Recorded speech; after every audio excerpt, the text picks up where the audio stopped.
आपण आलो आहोत त्रिशूर शहरामध्ये रुद्र अवतार बैलगाड्या संघटनेच्या वतीने भव्य जंगी अशी शंकरपट स्पर्धा या ठिकाणी आयोजित केलेली आहे। विविध क्षेत्रातील मंडळी या शंकरपटाचा आनंद घेण्यासाठी आलेले आहेत।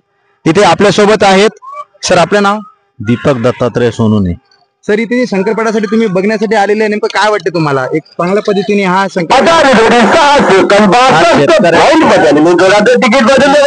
शेतकऱ्यांच्या शेतात राबणारा बळीराजा यांचा एक खेळ आहे आणि हा खूप मर्दानी खेळ असून याच्यात विविध क्षेत्रातले लोक बाहेरून सहकार्य करत असतात आणि शेतकरी अतिशय उत्साहानं आणि आपल्या जनावरांवर श्रद्धा ठेवून त्यांची खूप सोय घेऊन त्यांच्यातले वासरं तयार करतात आणि या खेळासाठी ते तयार करतात। आयोजकांनी इथे शंकरपटी स्पर्धा ठेवलेली आहे। शेतकऱ्यासाठी काही ना काही स्पर्धा पाहिजे असं आयोजकांना वाटत होतं, त्याबद्दल तुम्ही काय सांगू इच्छिता? खूप शुभेच्छा आहेत आयोजकांना, कारण की हे खूप म्हणजे लोकांना प्रोत्साहित करण्यासाठी हा सगळा सोहळा यांनी आयोजित केलेला आहे।